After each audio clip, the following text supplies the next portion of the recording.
Football on Off the Ball. With Paddy Power, the greatest football partnership since Jeff and Heskey.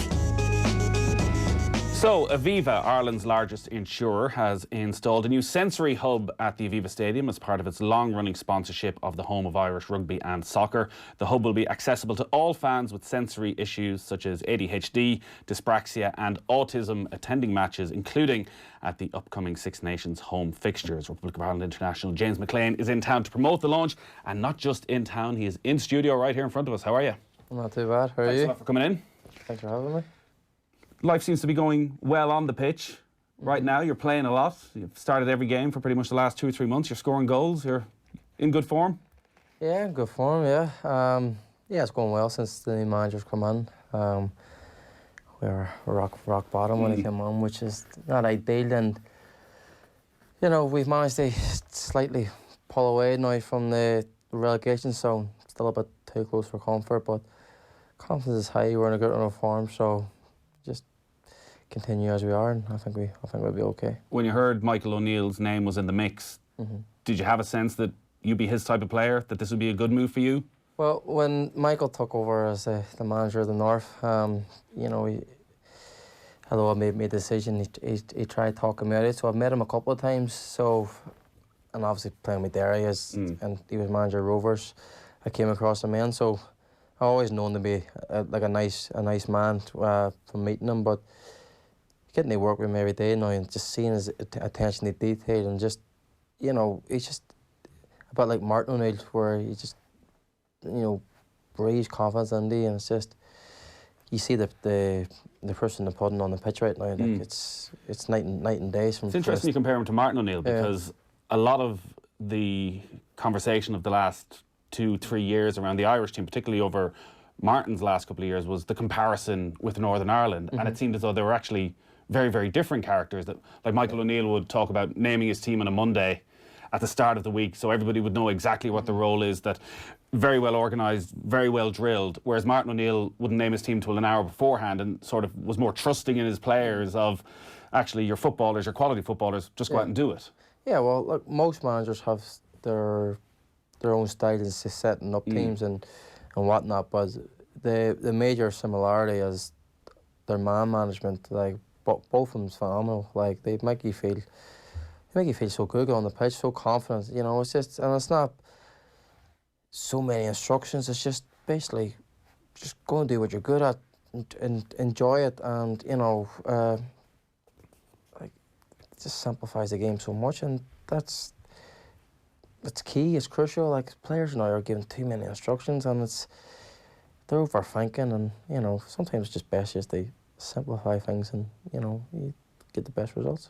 What gets the best out of you? Is it a rocket up the ass, or somebody telling you you're great and go out there and show it again and again? I've had both, so you know, I like either or. Do you know what I mean? Like, it's obviously nice. I guess a good manager can tell. Yeah, a good manager. Like, now we've got Billy McKinley, who's the assistant manager now, and you know, Billy's got a nice little way of, you know, getting a reaction out of me. So it's like, he'll ask me, like, so in the game the other day, 30 minutes ago, and he's asked me, have you got enough in the tank to finish this game out? And it's just like, you know, it's just, he's not shouting, he's not screaming at me, he's just shouting. And then he said to me before the game, like, oh, you haven't scored in a while, have you? And I'm thinking, well, it's only been 4 games since my last goal. And I'm thinking, but are you happy with that? And so it's just little things like that. And so he's found a nice way of kind of,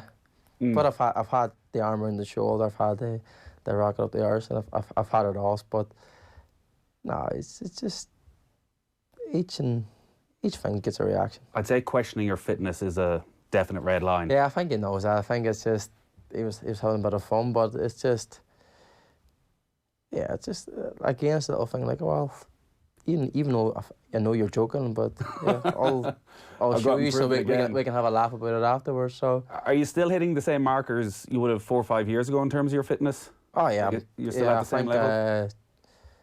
On Saturday, I had my personal best throughout my career for high intensity runner. So, right. Well, so they told me. So, well, they're just telling me that It's good to hear. It's good to hear, of course. No, look, I'm 30 now, but What do you put it down to? Like, is it just in the genes? Is it, like, I know you're I've always been teetotaler. Like, do you think these things all come together, or? yeah, look, I've always been good at running. I think I've got kind of the frame genetics, like just tall and skinny. So I think I've always been a good runner. But Did you run as a kid?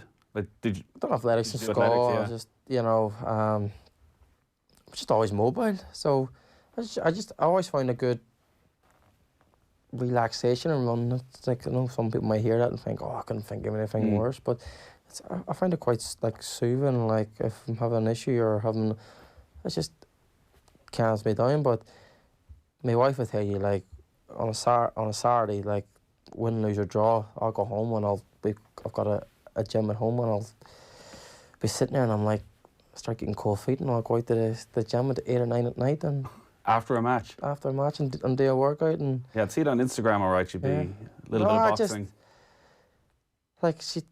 they tell me at the club I need a new hobby because you say I do too much kind of training. I'm like, well, that is my hobby. I enjoy training. Being fit. So I actually enjoy it, where it's not, I don't see it as, it's kind of twofold. It's kind of an, extra benefit. I enjoy doing the workout, but it's obviously benefit me in terms of adding more to my game. So it works both ways. So yeah, I really enjoy it, yeah.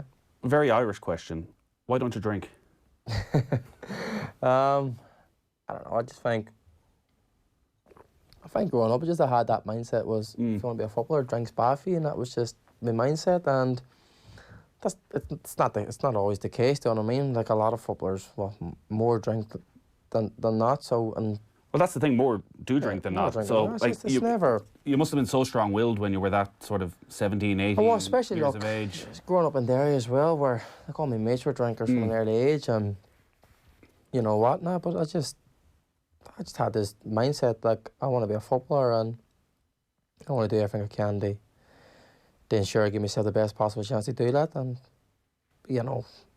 drink just never, it was just something that never really interested me. And I'm glad it doesn't, like, so I look, now maybe I'll have a drink once a year, maybe in the summer, when I'm on holidays with my family, but that's it. Like, I don't have the urge to wake up the next morning and think, oh, I enjoyed that last night, I'll do it again. Yeah. It's literally one, max 2 nights a year, and that's it. Look at you.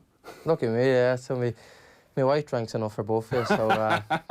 Do we need to get the lawyers on that? She sue us over that? I tell her every day. No, So is there ever a day you're not in the gym? no. Even I on your would say, summer holidays? Like, does your body need rest at any stage? No, I don't. No, I don't. I'm very...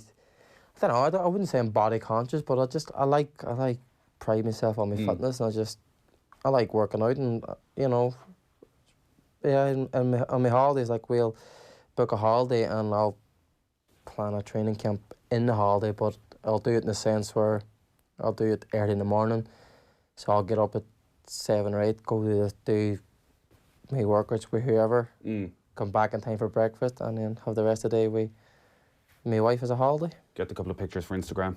Look good. That's it, yeah, to get the obligatory yearly photo. So just how it is. But no, it's a good system we have, you know what I mean? I get to train. Yeah. And she gives me for the rest of the day. It clearly works. So when, over the last few months, things haven't been going well at Stoke and you are at bottom of the table, what do you like at home? Does that affect your mood? No, Are you able to separate your footballing life I from the am. rest of your life? Since my first daughter was born, like, I used to be so, like, intense with football. But before that, like, if lost on a Saturday, I mean, I'm not. I don't want to talk to nobody for days. I'm bad form, and people around me, probably get the brunt of that. And it was just analysed literally everything of the game. But since my first daughter Ellie Mae was born, it's literally like the sudden change is mad, is crazy. Like, it's literally win, lose or draw. It's parked at the stadium. Go home. Football's not a priority no more. Family's a priority, and it's just, yeah. And was that intentional? Like, was that a conversation with your wife, or was that just something that happened naturally? No, it just happened. I just thought, like, well, it's unfair to them for me to go home in bad form because It's out of their control. yes, they can't affect how the game went, and you know, if it was more a sense of a realization that this is more important than football. Do you know what I mean? These are more important to me than football. So, as much as I love football, and as much as it's great. It's, you know, coming home and being a father. A little bit of perspective. Yeah, trumps football all day long. You need plenty of perspective, I'd imagine, in your life as well, because you are still in the news quite a bit over the last few months because of the abuse that you've been taking during matches. And it really does feel like it's come to a head over the last few months. It felt probably for the last decade that it was a 1 month thing, that it was around November when all the stories would come out around the poppy and you'd have to put up with it and you could probably mentally prepare yourself. Has there been a change, like, with the sort of abuse that you were getting at Huddersfield on New Year's Day, that you were getting at Barnsley? Like, has this been a constant over the last 10 years? This has been every week. Obviously November is different because it highlights it, but yeah, look, I've been getting this every single week for the last 8-9 years since I've been in England, so it's no... I've just learned to roll with it. Like, it doesn't bother me, it doesn't affect me. I like to think I'm thick-skinned and... So what was different in that Huddersfield game then, where the game ended up in stop momentarily and you were over talking to the referee? Well, the thing was, like, I think I've been very vocal in the last few years because, in a way, I'm probably to blame, the sense where I didn't really follow up and go after the right people. I shouldn't have had it anyway. That's their job. If discrimination, they shouldn't need me to basically cry about it they do their job. But I just thought in the last few years, especially with the whole racism thing and how, like, it was being made a big deal, and I'm thinking, well, hold on a second, I've been getting this for the last 8-9 years, so why has no one spoke up then? So I thought, you know what, I'm going to challenge him. I've been very critical publicly about the powers that be in England, and rightly so. And I think that the moment of change was when my daughter started asking me at games, because she picks up on everything now, and she's, you know, she asks a lot of questions, and she asks, like, Daddy, why are they booing you? Why are they, you know, saying nasty things to you? And I'm thinking, well, as a father, that's something I shouldn't really have. It's a conversation I shouldn't have, or I don't want to have. And, like, your daughter's very young. Was she aware that this isn't your general, he's playing crap sort of abuse? No, she doesn't. She still doesn't know the reason. She just understands why are they booing and why are they shouting bad things. So no, so I thought that was enough. Like, as much as I said it doesn't bother me, which it doesn't. If I'm have to answer questions from my daughter, then that's different. So yeah, went after the FA and the powers that be, and to be fair to them, they've been brilliant since. You know, careful what you wish for, because now they're constantly on the phones, almost if they're annoying me now, but no, but it's brilliant. Look, but that's only a month. Like, you've been in England for what, 8 years at this stage? Exactly, I know, but if you're aware of it, clearly other people are aware of it, whether it's from stewards in the crowd to referees to teammates to management. Like, did the clubs just have their head in the sand? No, the clubs would be brilliant, to be fair. The clubs would be brilliant. Sunderland weren't. Sunderland was a total disaster.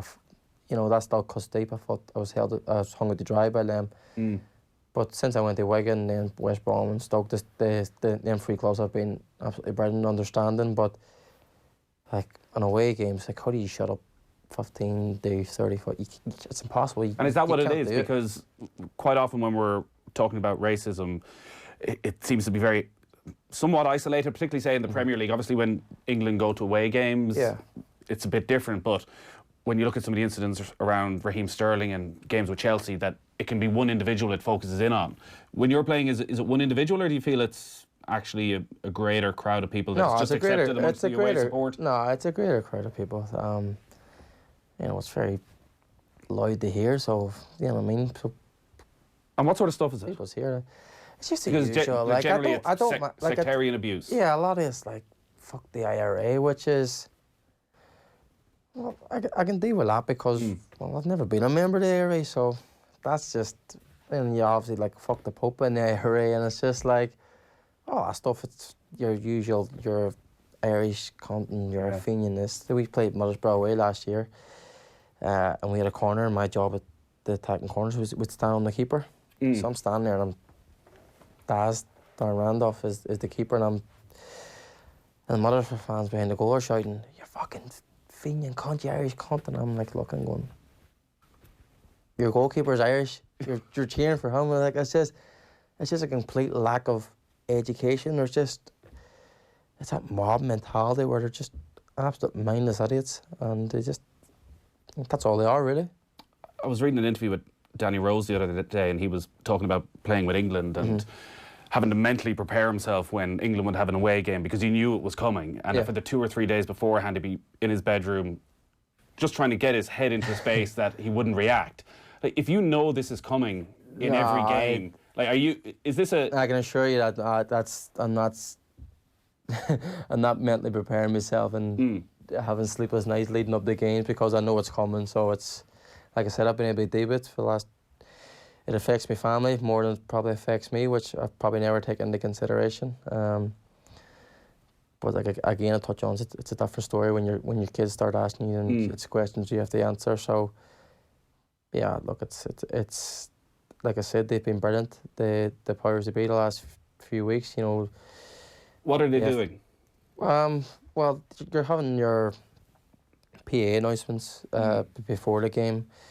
You know, there's a few people's been charged now and dragged from the stadium. You know, Barnsley's been fined. I know Sheffield Wednesday and Huddersfield are under investigation as well. So it seems to have like Millwall's a different kettle of fish. You know, they just seem to be just racist and discrimination, and it's almost like, oh, it's Millwall. It's kind of the atmosphere. They get a bye ball. So I don't know a lot of what's going to come of that one, but yes, like we've played Millwall and I've played West Brom, I've played Swansea since, and there hasn't been. I've got a couple of boos, but you can love with boos. That's part and parcel. So it's been absolutely brilliant the last couple of games. So hopefully that can continue. It's obviously great that you're not having sleepless nights about this, but does any part of you, or has any part of you, when you're going over for a corner kick, worry that it only takes one idiot to go that extra step to suddenly step out of the stand? No, I've had a few attempting, but the invisible walls holding them back, you know, so it's one of those, let me at him but hold me back. So no, look, I like to think I'm more than capable of handling myself, so no, I've never felt threatened, to be honest. You know, it's one of those ones. People are great behind a computer screen, and people are great behind stewards, knowing that, you know, they can give the big one all they want, but, you know, they're protected, nothing's going to happen. So no, I've never felt physically under threat, to be totally honest with you. And does it feed into everyday life at all? Like when you're walking down the street, I'm not sure if you're living in Stoke or wherever. Again, it's just like I was saying, like as much as abuse I get online and get in the stands, like literally nothing. No, I'll get a few stares and that, and you'll be wondering, well, is it good stares or bad stares? What are they thinking there? But never ever felt under any, or ever been confronted, or, you know, nothing in the streets. So. And what about your family then? Your wife, Erin? Yeah, Erin. Yeah. Like, do you discuss this with her? Yeah, because you're obviously in a place where mentally you've got your head around this, but you're going out to a game. Like, she's understandably worried. Of course, it must be very hard to reassure her that this is all going to be fine.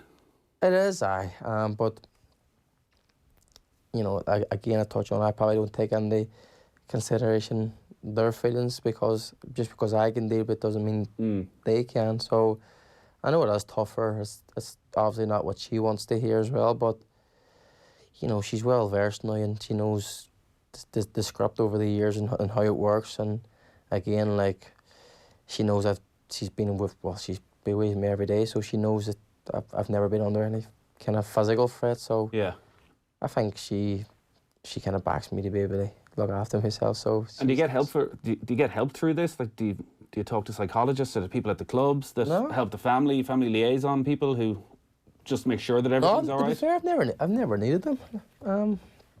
No, it's like I say, I'm just able to get on with it, and just it's almost become second nature now. It's just it's happening. It's nothing new. It's I find it easy to deal with. To be honest, it's just like, well, I'm obviously doing something right. Don't I mean? Like they're in the stands, I'm on the pitch, so I like to see it as I'm doing better than them.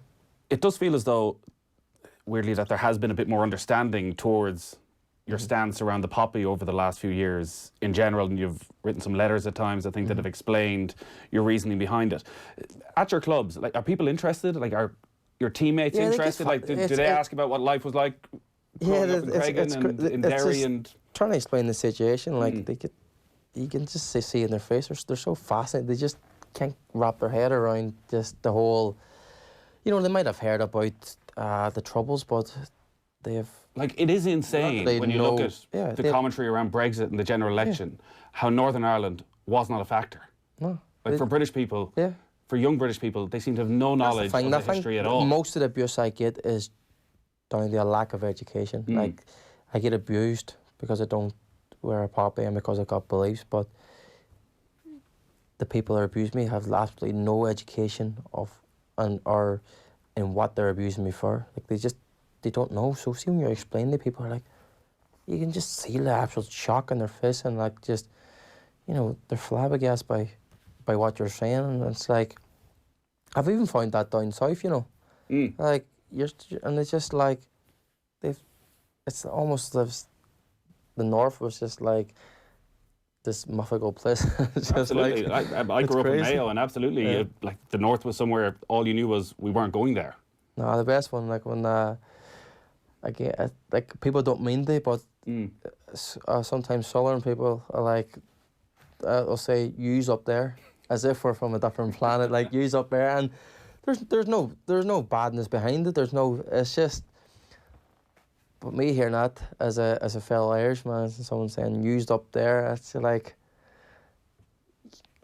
you don't want to kind of, because they're not being bad and saying that, but it's you do be thinking, well, I'm the same as you, you know what I mean? I'm just as Irish as you are. I know you're a bit of a home bird and you get back to Derry as much as possible. Is that the plan post football, to come back home? It was always the plan. Like that hasn't changed. The plan was to always finish. You know, I started Derry City. I'm a Derry boy. Love the club. The plan was always to finish at Derry. So that's still the plan. If they have me, obviously. But like, what sort of time frame are you putting on that? Is that because clearly your fitness should ensure you can go on well into your 30s? But do you want to be there in the next 2-3 years when you're still almost at your peak? Probably not in the next 2 or 3 years, because, you know, I've always had an interest in playing abroad. Like, I've always been fascinated, like, kind of the American way of life. So, like, loving that. So that was always the plan. They love an American, experience that. So if I can kill two birds with one stone by, you know, going to America, play a year or two there, experience the lifestyle there, come back and, you know, hopefully have still something in the legs. They play a year or two or hopefully more at Derry, and then, you know, that would be the ideal plan. There's obviously a huge couple of months coming up for the Republic of Ireland and the game against Slovakia first up. Like, in a way, it seems like it's a very exciting time for Irish football in that there's so many young players coming through, and we're all wondering who's going to be in the squad of Aaron Connolly and Troy Parrott and Ida and Obafemi. Are you in the stage now at 30 of you're the senior player, when they come in, you have the arm around the shoulder, you're giving them advice? Or are you looking at these young guys as the enemy who are trying to take your place? No, you know, I remember when I broke on the scene and, you know, first came on the squad, and I remember, you know, there's such as excitement and buzz around me, and Stephen Hunt was in the same position. He was obviously a senior member, and he definitely saw you as the enemy. No, he did. Yeah, and he tried to make it as uncomfortable for me as possible when I came on. So, you know. In what way? Just like little stupid comments, snide comments from here and that, like just stuff I didn't need to hear. Like, he would say about he'd done this interview, and I remember just before the Euros, and me and him were in the lift down at Portmarnock, coming up, and he was saying about he'd done an interview, and the interviewer asked him, like, oh, my son's a big James McClean fan, and, you know, I remember Hunty saying, oh, he's like, sit back, oh, well, my son's a big fan of me. And, like, I think, like, what are you telling me? Like, I don't need to know. I don't care about this. I don't need to know. And just like... Are you taking confidence from that because you have him a little bit rattled? No, it's not like... No, because it was never... Are you just not expecting it to... What that sort of it was collegiate just weird. atmosphere you would expect at international level? He had to tell me he had to kind of make everything a competition, and like, and to be fair to Hunty, you know, I met him again 2 years ago at a Ryan McBride Foundation night, charity night, and he apologised. Right. For the way he acted back in, which look, he's big enough to apologise, so fair play. But back to your question, like, no, I would never see the young lads coming on and see him as an enemy and trying to make things uncomfortable. Of course, look, I'm striving every day to be the best that I can be, and of course I'm give everything to be a starter. But look, if I can encourage those lads in any way, or give them any advice or from past experiences, then I'm happy to do that. Look, the more good players we have coming through, the better for us as a team and us as a country, and everybody wants to be successful. So yeah, look, I'm not here to by any means give up me place in the team or without a fight, but again, like, I would never ever kind of jeopardise the team by put myself first. So no, definitely not. I would. You haven't had to massively worry about your place in the team either, because it's incredible, since coming in for that game against Italy at Euro 2016, you've started every single competitive game that you've been available for. I was surprised then by what happened at the press conference in November with the journalist, and I know it was all out there, calling him an effing weasel. Look, yeah, look, because I would have thought at this stage, any of that sort of criticism is water off a duck's back. Yeah, I don't mind criticism because it's part and parcel, but when it gets... I don't actually want to say their names because it's just giving them what they want, which is a bit of publicity. But Dumb and Dumber anyway, I'll call them Dumb and Dumber. They, you see, there's criticism for your, which is fine, right? But then when it becomes a personal vendetta and it's constant and they start crossing lines, like there was a situation where they made up a scenario in a game that hasn't even happened, future down the line, and you're just starting to think, like, you know, and you start putting together like little clips and all, like, of literally a 2-minute clip, and like, when has anybody else ever done that? So it's almost they're trying to make a name off my back, and that's almost that. Did they get what they wanted though? Because they got the reaction. He got the reaction, but he got a reaction I don't think he was expecting, because he turned as white as a ghost, and he didn't pipe up the rest of the conversation. So, look, I happily said I'll sit down and talk to these people. Are you going to, yeah?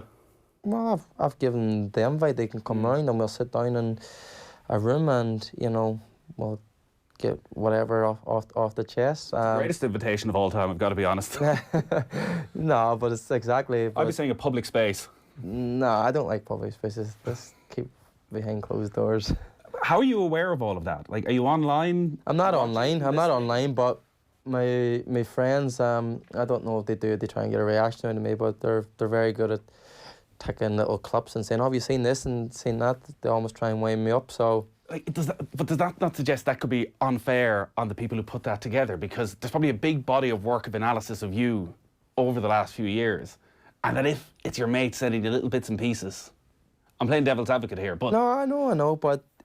When you send you the clips, like, I would hate for your mates to be sending you clips of what we say, because we have often said great things about you, but there have been games, I'm sure, where there's been criticism. Of course, I don't. And if it's isolated, suddenly it can look far worse than it is. Again, like when they send the clips, right? Of course, criticism is part and parcel. I don't mind if someone says you've had a poor game, this and that, but when it gets personal, then which it seems to have with Dumb and Dumber, you know, that's different, you know what I mean? Like, you might criticize, like, I might have a bad game and you just sit here and, probably rightly so, criticise my performance, but you will not sit here and draw up games down the line and make up situations and make a mockery of me when a game hasn't even happened. So, to me, that's I'm sure you'd say that's a bit more personal than just your average criticism.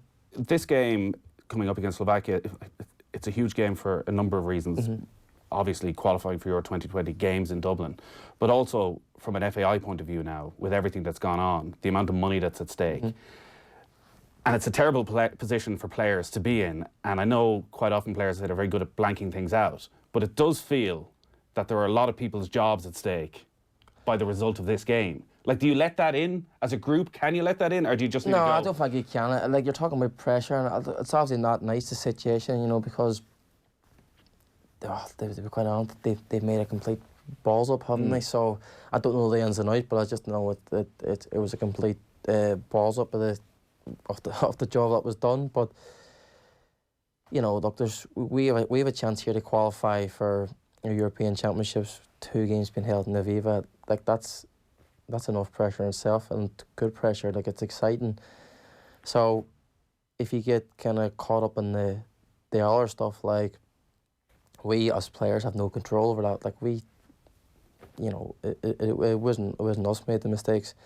We can only do what we can do on the pitch. So no, but I would say, of course, you don't want people losing their jobs, but in the same sense, like, that's all the motivation and pressure itself in terms of qualifying for a major championships. You probably are more aware, I guess, than most of the players in the squad of what has gone on, though, in terms of you're still very well connected with Irish football. You hope to come back, and you've seen the way the League of Ireland has been treated over the last 10, 15 years. Yeah, that's something that doesn't sit well, because, like, the League of Ireland, like, it gave me my education in the game. Do you know what I mean? I absolutely love playing the League of Ireland.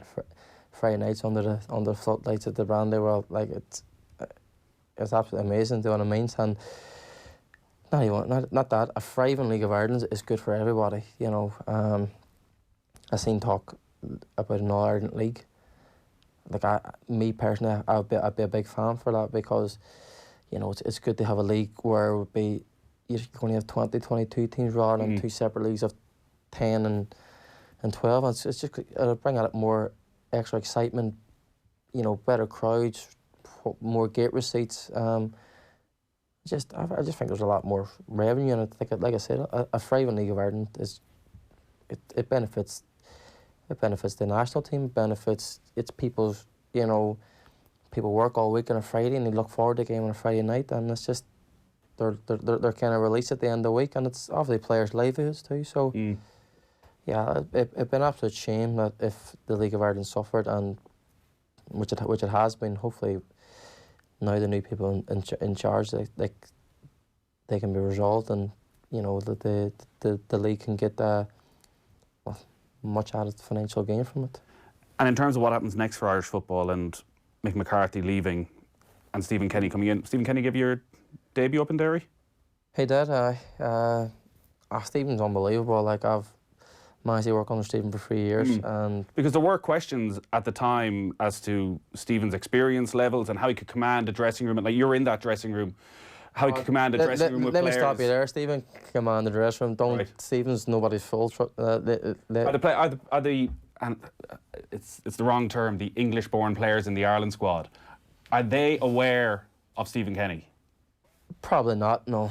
Probably not. I think it might be a bit more aware, considering the job he's doing now, and that he's going to be taking over. So, no, but don't get me wrong. Like, Stephen's no pushover. Like, Stephen, you're not allowed to happen. He's been absolutely brilliant. For my career, I've seen him day-to-day basis and how he works, and you know, I can only say great things. I've always kept in touch with Stephen as well over the years. So. Yeah, it's a strange situation the way it is, because Mick's obviously a brilliant manager as well, you know. But I guess you'd say the kind of perfect scenario would be we qualify for the Euros, Mick gets to lead the team out at the Aviva in the European Championships. I think he deserves that. It'd be a fitting reward for what he's given the Irish football as a player and as a manager. I think that would be the perfect send off, and then, you know, Stephen's coming in on a high, and you know, that can only be a positive thing, really. So the plan is to eventually go back to Derry. 10 years' time, what's James McClean doing? Are you still in football? Are you coaching? Management? I hope I'm still playing. I hope I'm still fit enough to play. I'll be 40 then, so. I'm not going to doubt you. If you're just hitting personal bests at the weekend. Yeah, well, you know, touch wood, like stay injury free, and hopefully I'm still involved playing. But if I'm not playing, like I'm doing my badges in the summer, so that'd be nice to have. But you know, I might want to be a coach or a manager in the future, or be involved in the game, or I might just say, well, for 40 years or what, football's been been great to me, and I've had a great time. And I might just say, you know what, I'm going to leave it at that, and I might just swan off on the sunset or on the obscurity and just live a nice, peaceful life. You don't seem to believe that that's going to happen. Maybe not now, but well, we'll see. So hopefully a few more big days to come at the Aviva before the end of this season. And you were down there today then launching this new hub with Aviva, the new sensory hub. It's going to be accessible to all fans with sensory issues such as ADHD, dyspraxia, autism. You got a chance to look around and see them. You had your young daughter over with you as well? I had Will over. She's my youngest. She's autistic, so I had the family over today. I got a call last week saying, look, we're opening a sensory hub here in the Aviva, and obviously the way Willow was, would you like to come and open it? And yeah, look, it was an easy yes. Obviously, What age is Willow? She's 2. So she was 2 in August there. So she was diagnosed very early? No, she hasn't been officially diagnosed. Okay. Sorry. She's seen all her health hazards and that, so she gets officially diagnosed on what stage or how severe it is. She's got the next month or two, she's seeing the specials about that, so they will be able to tell us then the full extent of her of where she's at. But is that a big stress as a dad?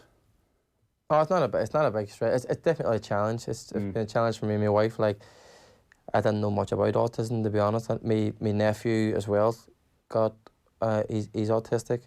He's 7, but up until then, like I didn't have really, didn't know much about it. So, especially, my nephew's obviously back home in Derry, and I've been over here, so I don't see how it is on a day-to-day basis. So with Willow now, I'm learning and experiencing on a daily basis of what it's like. And as she's getting older, she seems to be getting more. Things are more of a challenge for and more challenge for us. So no, but like this thing today, like has she been to a game yet? She basically loads of games, okay. But she hasn't been to many Ireland games because it's difficult for her. Like they bring her on an airplane, she gets so worked up because she's out of her comfort zone, she's in a crowded space, people she doesn't see on a day-to-day basis, she gets very worked up. We look in a privileged position where maybe they get a box for the Ireland games and for the Stoke home games, where we'll be able to sit inside behind the glass away from the noise, but my wife and children get to watch the games as well. But no, like this sensory thing today, like not just for Willow, but for like adults who have it, and all our children and parents who are dealing with children with autism, and they all are what you've just mentioned there. It's a great thing to have, because when they get so worked up, like we're able to put in a sensory room at home now for Willow, and right. When she gets so worked up, but the difference in her mood from when she's so worked up, they take her into the sensory room. It seems to calm her so much, and that'll set her mood for the rest of the day. And where like before she goes into the sensory room until afterwards, it's night and day, and it helps her so much. So it's absolutely a great thing what the Aviva's doing and putting it on, and hopefully people who struggle coming to games because of autism and things like that, and hopefully it'll make things a lot easier now for her. Yeah, obviously it's very much in the news today as well. I'm sure you're probably made aware of that there was some pretty insensitive comments made about autism by one of the politicians earlier today. I don't know what was said. I just know that there was something that didn't go down well, so I don't really know what. But you probably touched on one of the issues there. Like, you're in a very privileged position, and you can provide all these things for your daughter, and you can see firsthand what a difference it makes. And unfortunately, there's very few people who get that opportunity. it just makes you, it just, like again, I appreciate the position I'm in because we're able to, and sometimes you probably don't think about, you know, people probably don't have those luxuries, and, you know, it makes you wonder, like, it must be, you know, so difficult because it's difficult for us, and then, but we're able to, we're in a privileged position where we can put a sensory room in our home for Willow because it's not cheap, so it makes you wonder, like, what they're going through on a day-to-day basis. So just things like having that now, it's just a release for lemons. They come to games and it's not like it's there, so they don't have to pay for it, and it's, you know, they get the full use of it. And you know, I think there should be more. Well, it'd be nice if there was more kind of free public kind of rooms or places where they can go and, yeah, because I know there's a lot of supermarkets and shopping centres now are doing evenings where the lights are turned down and the music is turned off just to make it a calmer environment, but it certainly feels as though we have a long way to go.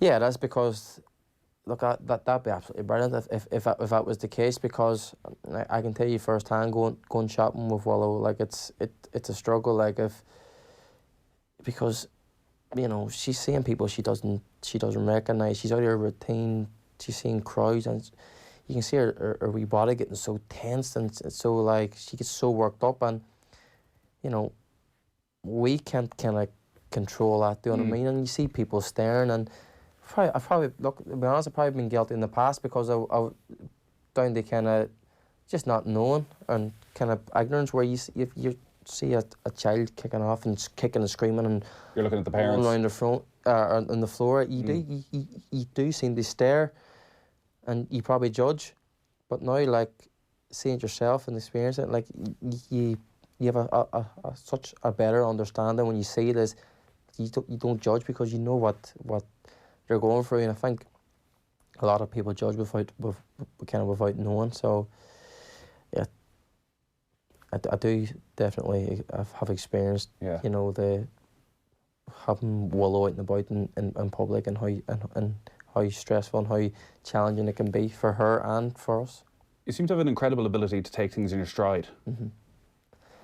Yeah, was that always there?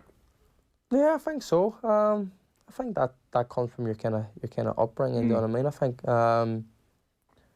a lot of people, to be honest, in Derry have a great knack of taking things in their stride. I don't know if that was kind of just bred on this or what, but no, look, there's, the way I see it, there's always someone else worse off in your life. So, you know, you can sit and whine all day about your problems and whatnot. Like, I fully understand that I'm in a very privileged position, do you know what I mean? And it's something that I don't take for granted. And I know there's people a lot less fortunate than me, so yeah, I can sit all day and whine about my problems, but look, Willow's healthy, she's a happy baby, you know, we're able to give her the best life we can and provide for her, so no, it's just because she's autism doesn't mean we love her any less, or we treat her any different from my other two children. You've been very good with your time. You've been here with thanks to Aviva, Ireland's largest insurer, and you've been talking about this new sensory hub at the Aviva Stadium, which is part of their long-running sponsorship, and it's going to be in action from the upcoming Six Nations home games, and we're sure we're going to hear a lot more about it. Best of luck with the rest of the season. Thank you very much. Best of luck in March. Thanks for having me on. Football on Off the Ball. With Paddy Power, the greatest football partnership since Jeff and Heskey.